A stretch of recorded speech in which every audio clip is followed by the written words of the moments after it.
Tu as déjà eu cette relation qui semblait parfaite? Cette personne qui te comprenait, qui te faisait rire, qui était là pour toi. Et puis, sans vraiment comprendre pourquoi, tu as tout fait foirer. Tu as créé des problèmes là où il n'y en avait pas, tu as poussé cette personne à bout, tu as saboté quelque chose de bien. Et le pire, ce n'est pas la première fois. C'est un pattern qui se répète encore et encore. Aujourd'hui, on va plonger dans les mécanismes psychologiques qui t'empêchent de garder les bonnes personnes dans ta vie. Parce que comprendre pourquoi tu sabotes, c'est la première étape pour arrêter de le faire.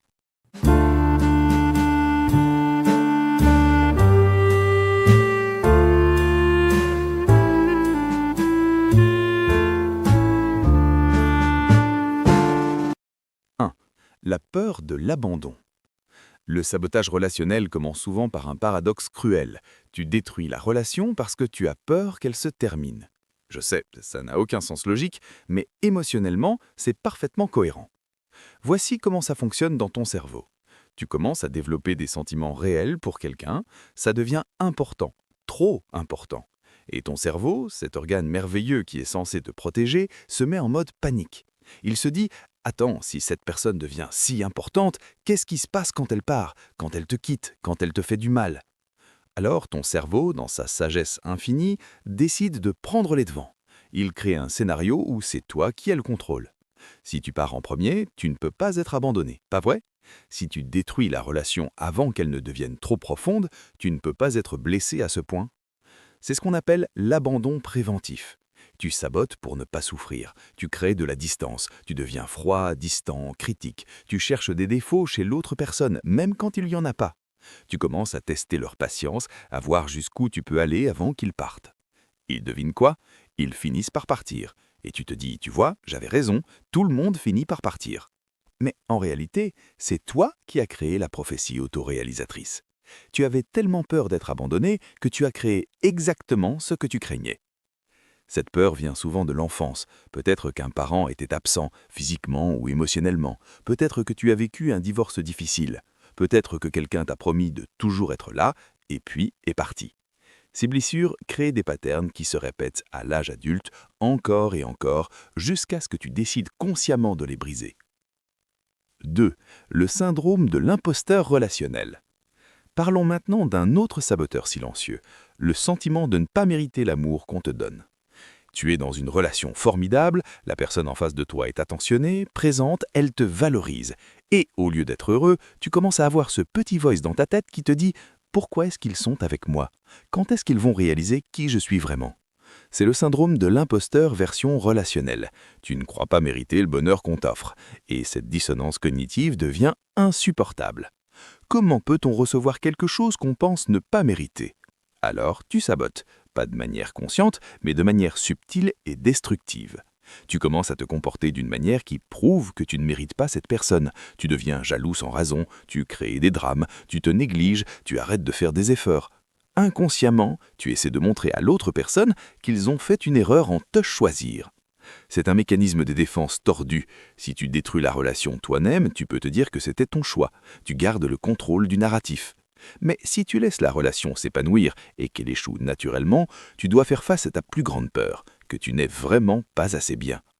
Cette estime de soi brisée vient souvent de messages reçus dans l'enfance ou dans des relations passées.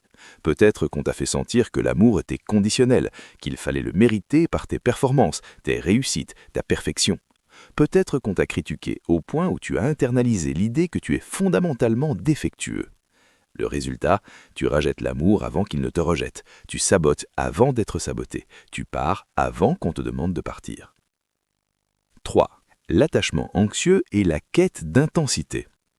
Certaines personnes sabotent leur relation non pas en créant de la distance, mais en créant trop d'intensité, trop vite.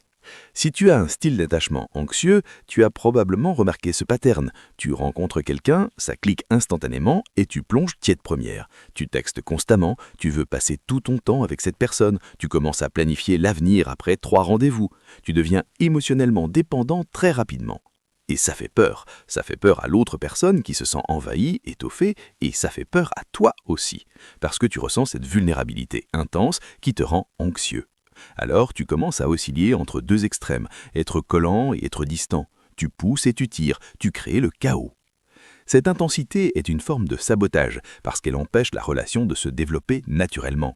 Au lieu de construire une fondation solide basée sur la connaissance mutuelle, la confiance et le respect, tu construis sur le sable du besoin, de l'anxiété et de la peur. Tu confonds l'anxiété avec la passion, le drama avec la connexion, l'intensité avec l'intimité. Et quand la relation devient stable et calme, tu paniques.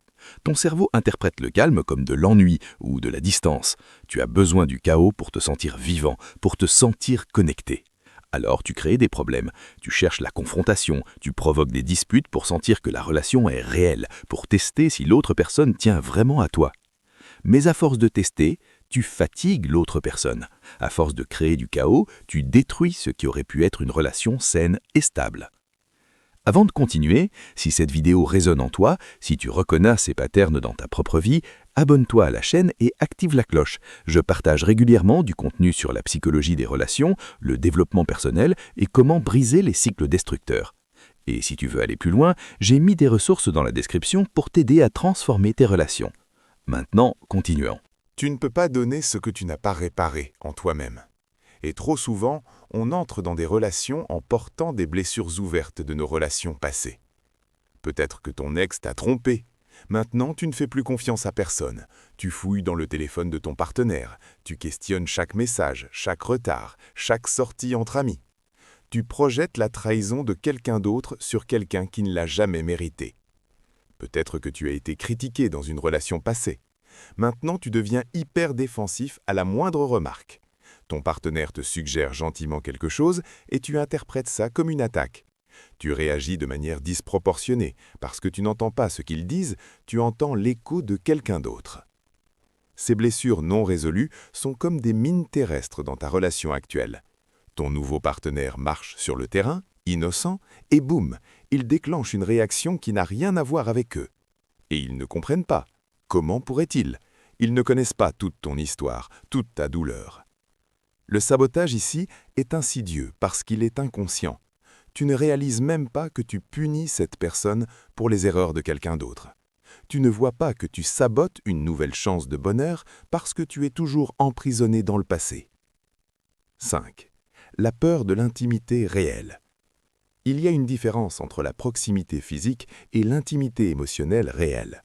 Et beaucoup de gens sabotent leur relation parce qu'ils ont peur de cette vraie intimité.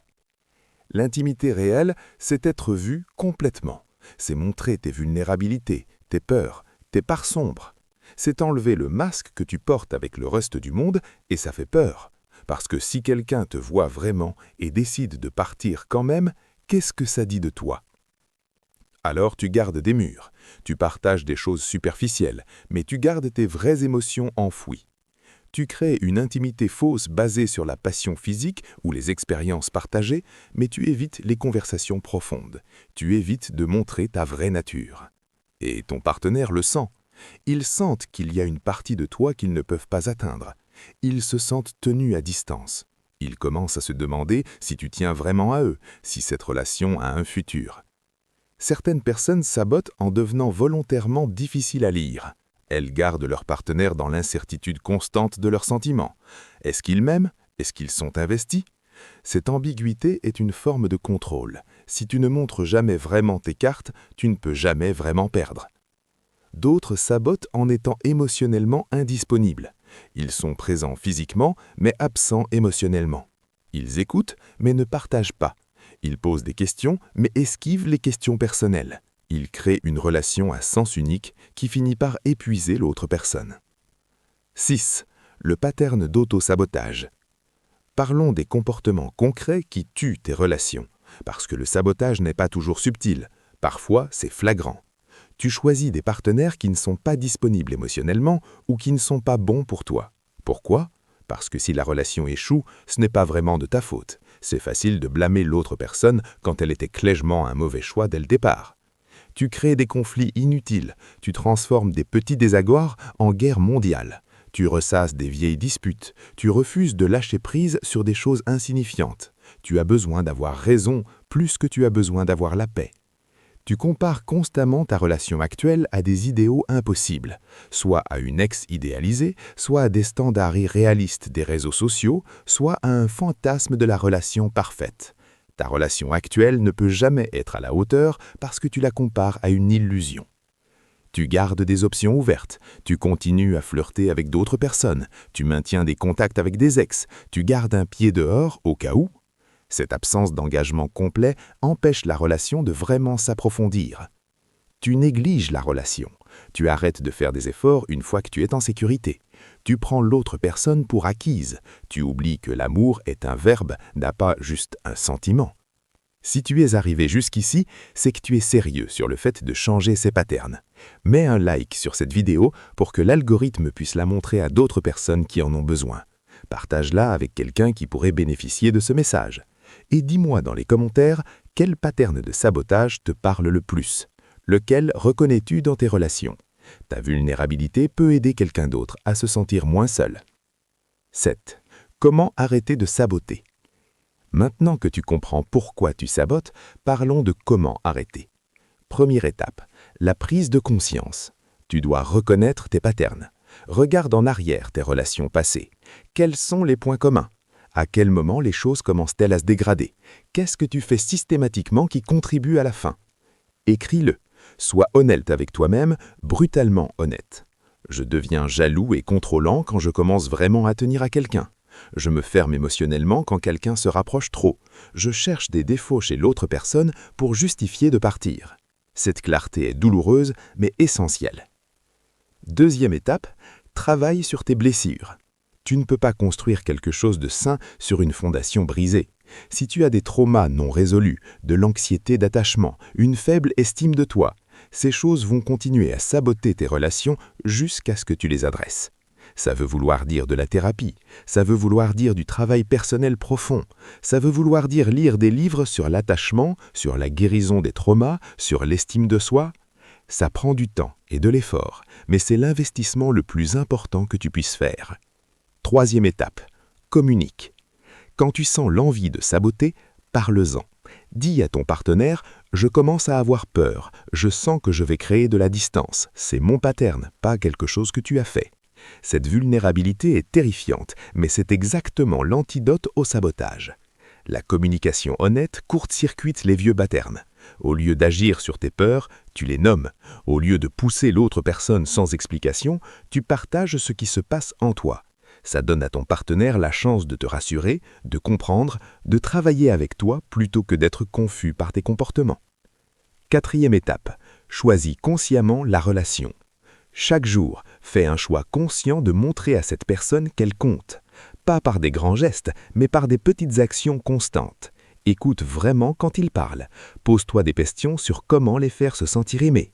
Résiste à l'envie de créer de la distance quand tu as peur. Tu sabotes tes relations, non pas parce que tu ne veux pas d'amour, mais parce que tu en as désespérément besoin et que ça te terrifie. Tu sabotes parce que tu as appris, à un moment de ta vie, que l'amour est dangereux, qu'il fait mal, qu'il ne dure pas. Mais voici la vérité. Tu mérites une relation saine, tu mérites quelqu'un qui te voit complètement et choisit de rester. Tu mérites de construire quelque chose de stable, de sécurisant, de profond. Mais pour avoir ça, tu dois arrêter de fuir, tu dois arrêter de détruire avant d'être détruit. Tu dois affronter tes peurs au lieu de les fuir. Ça va être inconfortable. Il y aura des moments où tu vas vouloir revenir à tes vieux patterns parce qu'ils sont familiers même s'ils sont destructeurs. Ta tendance sera de fuir quand les choses deviennent réelles, de créer du chaos quand les choses deviennent calmes, de pousser quand quelqu'un se rapproche. Mais si tu veux une relation différente, tu dois devenir quelqu'un de différent. Tu dois faire des choix différents. Tu dois briser les patterns qui t'ont suivi depuis des années. Et la bonne nouvelle, tu n'es pas brisé, tu es juste blessé. Et les blessures peuvent guérir, les patterns peuvent changer. Tu peux apprendre à aimer sans peur, à être aimé sans suspicion, à construire quelque chose qui dure. Ça commence par comprendre pourquoi tu sabotes.